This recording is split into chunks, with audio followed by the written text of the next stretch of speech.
Welcome to the Caffeine stream on Caffeine and Philosophy.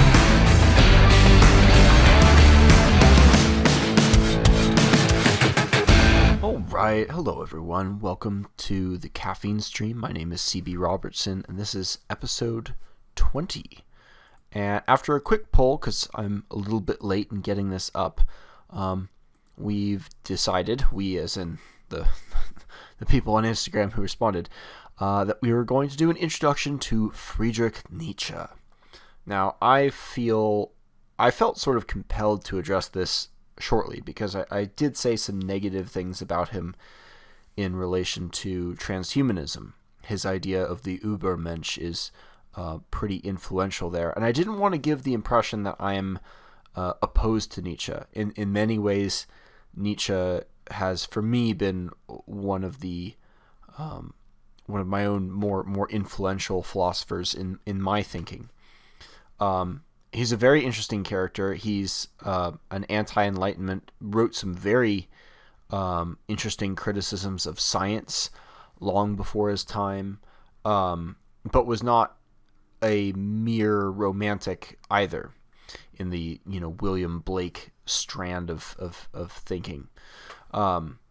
He was an anti-systems thinker, but that's there's so much to say about Nietzsche, and I'm going to treat this as an introduction to Friedrich Nietzsche for people who haven't heard it before, or read any of his stuff before, which I hope to correct for those of you who listen to this, because his works are not very long, even if they can be a little dense, and even if his language can be a little intimidating or even just irritating at times. I promise there is still good stuff in there.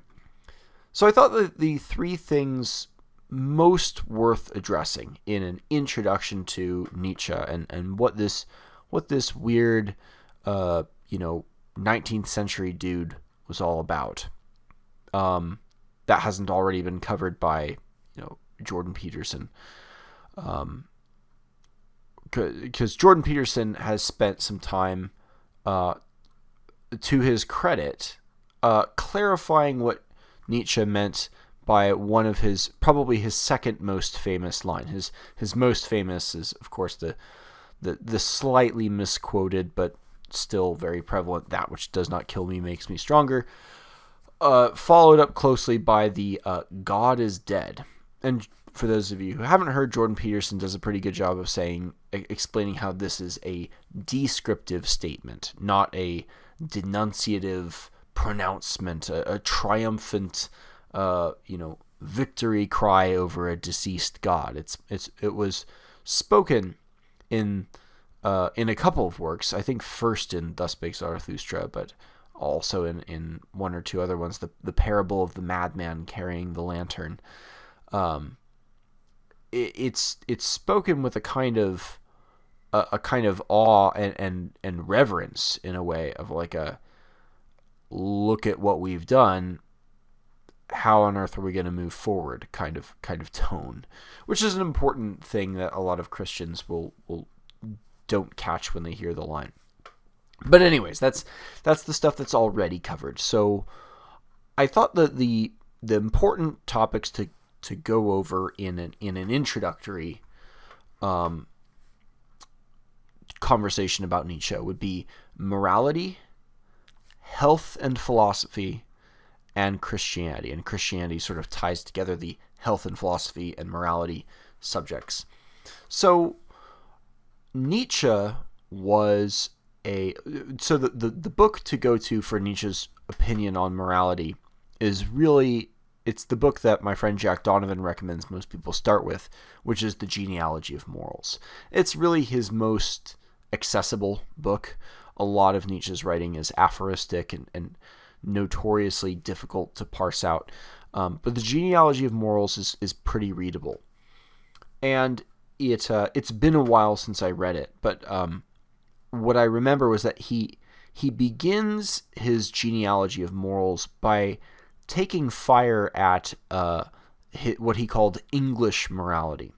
And English morality, he thought, was a view that most people in the Anglosphere at one point or other hold, or sometimes hold, that morality is essentially the rules that have codified over time about what is advantageous to the species as a whole. What's the sort of Nash equilibrium for how do we all get along with each other and thrive? And the sort of rules of thumb that emerge from that ongoing game are what we end up calling morality.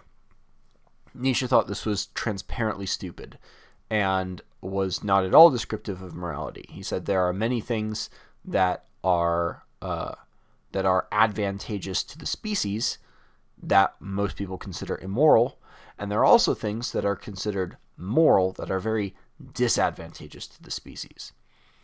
An example that comes to my mind, there was a famous court case in, I want to say, about Nietzsche's time, actually. It was like the 1850s or maybe a little later, where some 3 Englishmen were trapped on a lifeboat, and one of them died, and the other 2 were adrift at sea, and they were starving, so they said, well, not much to it, and they ate their comrade who had died.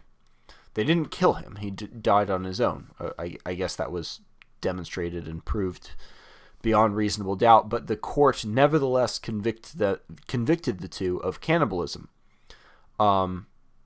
because it was just wrong to do, and most people, I think, would agree with that. It clearly has nothing to do with what's advantageous to the species. In that case, there's something deeper there, and so Nietzsche traces out the history of the morality, and he essentially he did. At this point, he breaks morality down into 2 kinds. There is master morality, which is the morality that is held to by aristocrats, and there is a slave morality, which is the morality that is held to by the underclass. We see depictions of this kind of schism in beliefs, usually in a religious sense, in modern movies like Eyes Wide Shut, for example. The underclass has this very Hallmark card idea of Christmas and religion, and a very moral idea of what morality is. Whereas the upper class is, with all its weird underground sex cult stuff, these masquerades and very fancy stuff, is they have a completely different value system and a completely different worldview depicted there. And Nietzsche believed this was true among aristocrats. You can see a glimpse of this if you read, for example, Niccolo Machiavelli's classic The Prince, and other works, discourses on Levy and so forth. The way that Machiavelli talks about the use of power is in the interests of the state and of the leader of that state in particular. But if lower class people read that, of course they would be outraged, because that's not moral. But it's not moral by the slave class's beliefs of morality. And he believed that, and it's worth mentioning here that Nietzsche was not a philosopher in his early 20s. He got into philosophy by way of philology. And Dr. Greg Nagy and I had a conversation that opened about philology. Greg Nagy is himself a trained philologist, and we briefly mentioned Nietzsche in there too. So I highly recommend everyone listening to this check that out to see sort of the world that Nietzsche was coming from. Nietzsche was an unbelievably gifted classicist and philologist in studying Greek and other ancient languages, and derived a lot of his beliefs about these histories, these genealogies, from his study of those classics in the original languages, in particular the Greek.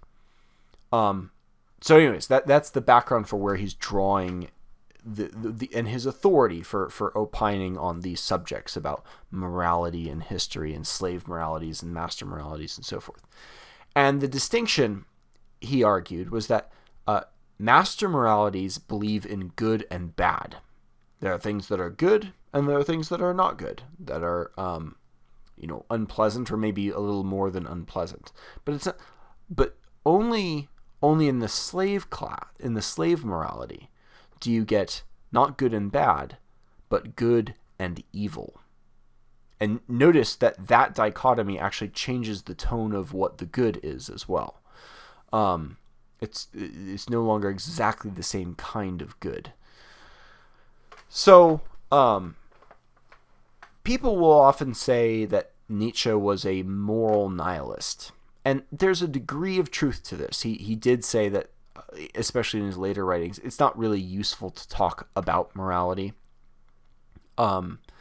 You get modern writers like, who is the after virtue guy? Alistair, let me search it real quick. Alistair McIntyre, there we go. Who the excellent modern philosopher who I brought up recently, Matthew Crawford, makes this point in Why We Drive, that the ancient Greeks didn't think in terms of morality, but in terms of virtue. And there are many reasons that virtue is a better guide for action. Morality is in many ways more about judging other people than it is about living a good life. And virtue actually sort of reorients your perspective from other people back to yourself. Because if someone else isn't virtuous, well, it's like, well, there's nothing else to do. Like, okay, well, don't do that. But with morality, if you say, oh, so and so person is immoral, that makes them into a bad person in a much more toxic kind of way. And it's a lot more important if an acquaintance of yours is immoral, because they might be a threat because of that, as opposed to if they're just unvirtuous. It's like, oh, that's not someone to emulate. So that was his big distinction, and his belief was that morality, if it wasn't invented by Christianity, it was really promulgated in the West by Christianity. And we'll get to Christianity in a little bit. So, moving on from the subject of morality for the time being, Nietzsche also believed that the practice of philosophy was profoundly affected by health and by the health of the philosopher.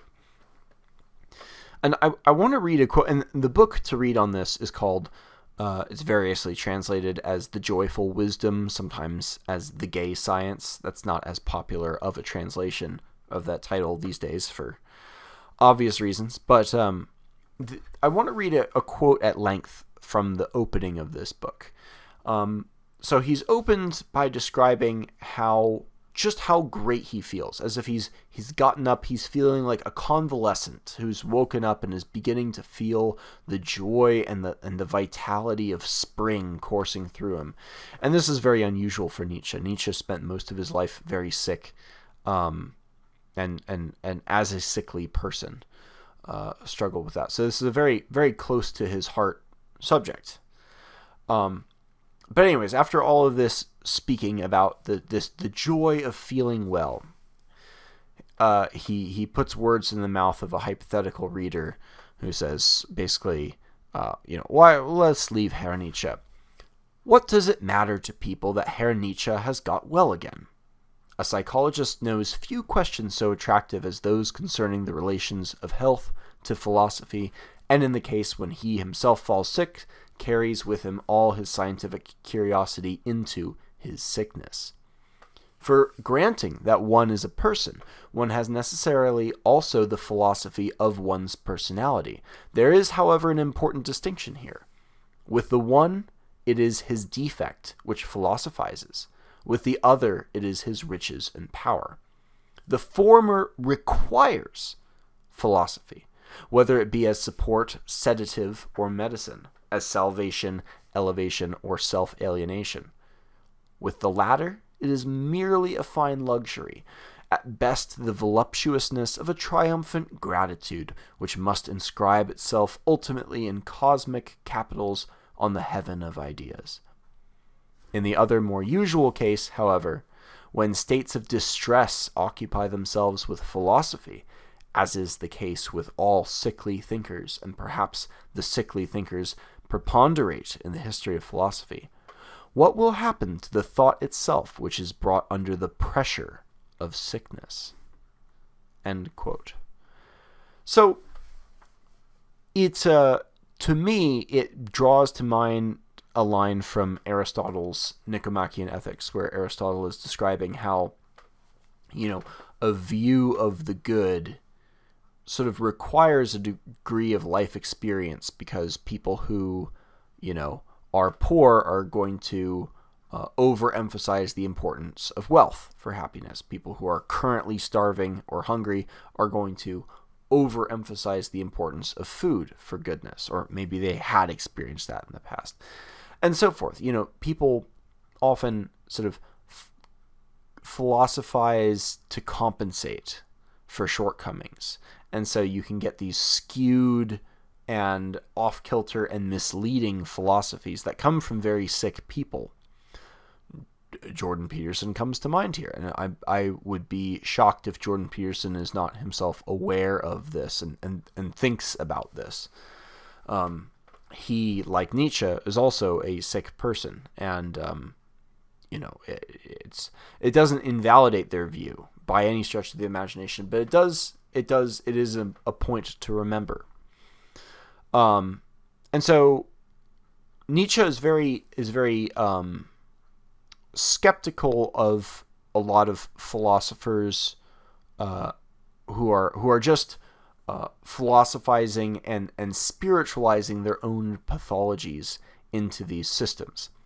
And we sort of addressed this in the episode where we talked about utilitarianism and moral autism. Jeremy Bentham being a very, very good example of this kind of thing. Kierkegaard maybe too, though Kierkegaard, I think, comes closer to Nietzsche in thinking pattern. And they share a lot in common. So, yes, Nietzsche believed that the philosophy is deeply affected by the physical health. And he went so far as to say that, Buddhism was like a symptom of excessive rice consumption and things like this. He would take it a little far sometimes, but he did truly believe that, and it speaks. And if he is correct, which I think most people would believe he is, I mean, anyone who has experienced sleep deprivation, serious sleep deprivation over time, you could look exactly the same, but look at yourself in the mirror and think, I look like garbage. And then you get one good night's sleep, wake up the next morning, and look at yourself in the mirror and I look awesome. Nothing changed about your appearance, but your health, your psychological health, affected your mindset. And philosophy, Nietzsche believed, really follows a lot more from mindset than it follows from, in this logical, systematic fashion that we often imagine it was. And this sort of ties to Nietzsche's anti-systems thinking. The modern way to argue this would be that systems begin with certain axioms. All systematic and logical thinking can do is measure whether certain conclusions are consistent with given axioms. But you can't reason your way to those axioms, as David Hume famously said. You can't derive an ought from an is, and the axioms are the things that you have to measure your consistency against, and logic can't give you that.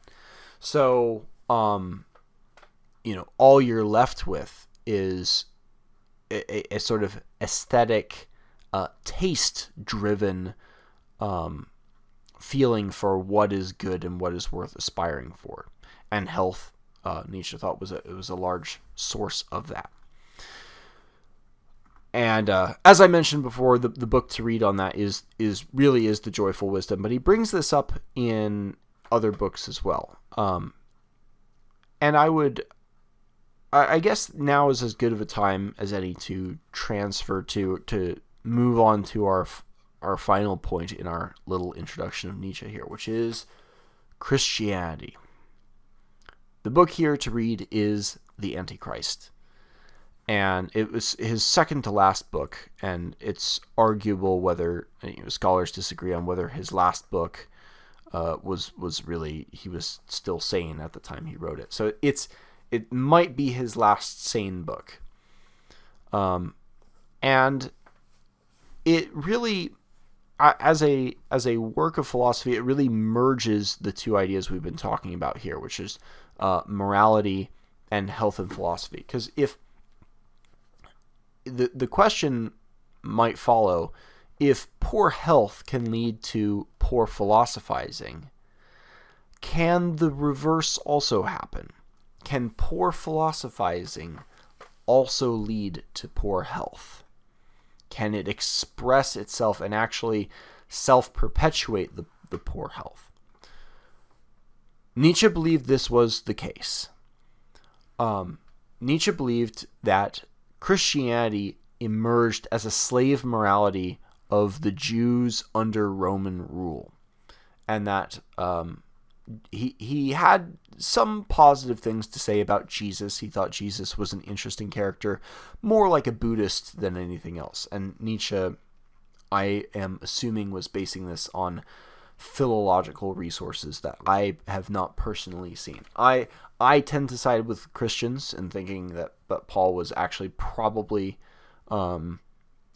accurately reciting Jesus's view, but Nietzsche might know something I don't. But in either case,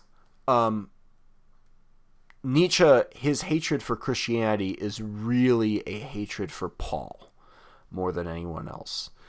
And he believed that Christianity emerged under Paul's resentment, which is the French word for resentment. It's got a little more spice, a little more power behind it than the English version, just by connotation.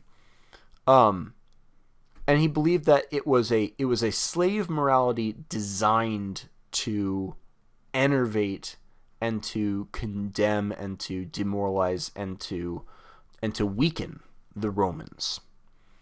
And it did this by elevating the poor and the sick and the weak. Paul famously said, for when I am weak, then I am strong. It created as a god a man dying on the cross, which of course puts the Romans in the positions of the deicide, although that got turned on the Jews eventually. As an aside, it's worth mentioning that Nietzsche often gets very unfairly painted in the same basket with the Nazis, with the German National Socialists. They certainly derived some ideas from Nietzsche, no question about it, but it is worth mentioning that Nietzsche literally broke off his friendship with Wagner over Wagner's anti-Semitism. Nietzsche was an anti-Semite. He found the Jews to be a very interesting people.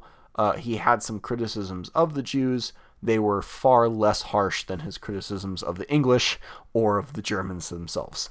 So it's, to call him an anti-Semite would be a complete unfair painting of his philosophy and a misunderstanding of it.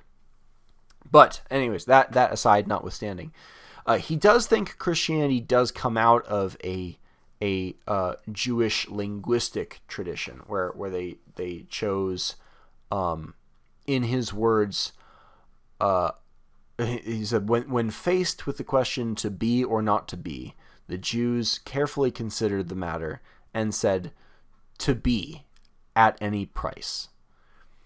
And Nietzsche expressed a kind of admiration for that answer. You can't get more pro-life than that, but also, but a slight disagreement as well. Nietzsche thought that there's a better answer than to be at any price. He thought the truly aristocratic person was like a caged animal that would rather starve to death than become domesticated. And so he thought that when the Jews were faced with truly incredible amounts of pressure and oppression from outside sources, they decided to essentially self-domesticate, metaphorically speaking. And he thought this was a tragic thing. And this tradition is what Christianity came out of. And that here domestication is not literal domestication in the becoming civilized sense. It's more like embracing the weakness of the slave identity and turning all of the attributes that the aristocratic class considered good as opposed to bad. So this included health, wealth, power, love, like all of the earthly positives, the earthly goods as opposed to the earthly bad, so suffering, illness, poverty, so forth. They inverted them by saying this ruling class is evil and all the attributes associated with them are evil. It inverted the value system and said, no, blessed are the poor, blessed are the meek, blessed are those in mourning. If you did not take care of the weak and the imprisoned, you did not care for me, says Jesus. And so, and the purpose of this, he thought, was to attack and to condemn, perhaps not just the Romans, but the aristocracy itself and its entire view of good and bad. And to manifest this in the world, and to hold out your heart for the hereafter. Now, to me, the thing that always stuck out about this view was Nietzsche's personal history. Friedrich Nietzsche's father was a Lutheran minister. We don't know a lot about him, but we know that Nietzsche loved him very much, and that young Friedrich's father died of illness of some sort when Friedrich was only 6 years old. It's a fairly traumatic thing, and it's hard not to imagine Friedrich, in some sense, blaming Christianity, his father's religion, for the weakness that killed him. If Jesus is always spending time around the poor and the sick and comforting them. And, Mother Teresa comes to mind as well. In the Antichrist, he begins with a set of definitions. He says, good is whatever augments the feeling of power, the will to power, power itself in man. Evil is whatever springs from weakness. Happiness is the feeling of power increasing and the overcoming of resistance. And then he later goes on to define corruption in an animal or species as when it, quote, loses its instincts, when it chooses and prefers what is injurious to it, end quote. Now, of course, I would disagree. I don't think that good truly only comes down to power. With a loose enough definition, anything could be called power. Beauty could be called a form of power. I think that's a very shallow take, and you'd be talking about different kinds of things. So, Nietzsche did eventually become a bit of a solipsist on the power question, and you can see his effects in modern leftism, and especially what we would call postmodernism today, which borrows a lot from this, everything is just power position. But the corruption definition is the interesting one, when it loses its instincts and chooses what is injurious to it. I can think of examples of people doing things that are injurious to themselves,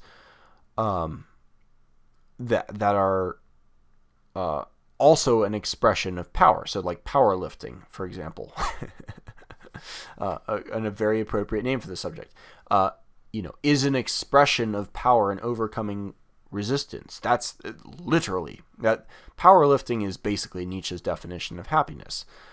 Perhaps from a man who felt himself to be weak and sick, and going back to the relevance of health before, the emphasis on power, according to Nietzsche, might be symptomatic of some of Nietzsche's own shortcomings. We can't forget that point. But he felt that it gave that this sickness that he himself experienced gave him an insight into the minds of other people who he thought he could see were coming also from a place of sickness. It's like, I can empathize with that style, with that phrasing. I can see this in them. It takes it takes one to know one mindset. Nietzsche's like, I'm one. I know them when I see them. When it comes to the sick and the ill in philosophy. So you can see, in modern times, Nietzsche has been so influential that these ideas are not particularly new to most people, even if a lot of people don't know where they come from. Tupac threw in "That which does not kill me only makes me stronger" in one of his songs in the 90s, and now Carrie Underwood or whoever is doing it, and it's in probably more songs and novels than can be counted, and sports jerseys and so forth. But it's it's easy to lose track of the source and just how unpopular and counter to the prevailing culture these ideas were at his time. And he was fairly prophetic, especially in his worries about socialism. He was he was a strong opponent of the socialists of his day. And his line about the tarantula from Thus Spake Zarathustra is basically a description of the early Marxists of that he was no doubt seeing in his time. I don't know that he ever addressed Marxists by name. I think he might have thought they were beneath him. But he's worth reading in part because of his style and because of his self-awareness. And it can teach you a kind of a different way to think. People are so used to thinking good thought, is systematic and logical and, proceeds in this syllogistic, Socratic fashion of like, well, it must be either X or Y. Let's do a test on X. Nietzsche would argue that is often very self-delusional, and it hides the subjective origins of the direction of these studies, as well as the way people go about trying to test them, and that you're much better off just observing in quiet, going for walks. And I when I read Nietzsche, personally, the things I find most valuable in him are the things that he and Aristotle can agree on, and sort of going in line with health. Both Aristotle and Nietzsche were big fans of thinking while walking. So it goes with the whole post-physique thing as well. So anyways, I think I've rambled on for long enough about Nietzsche. I highly recommend all of these books, more or less in that order too, I would say. Beginning with the Genealogy of Morals, and then the Joyful Wisdom, and then the Antichrist, and then Thus Spake Zarathustra if you're into that. But he's a very interesting philosopher, very worthwhile philosopher. Doesn't get everything right, but gets a lot more right than people are, I think, comfortable admitting. And worth pondering, even if you think he's all wrong, because he's the forerunner and the bedrock of a lot of criticisms of the culture of his time and beliefs that we see today. So anyways, I think that's enough for today. Thanks so much for listening. Talk to you all later.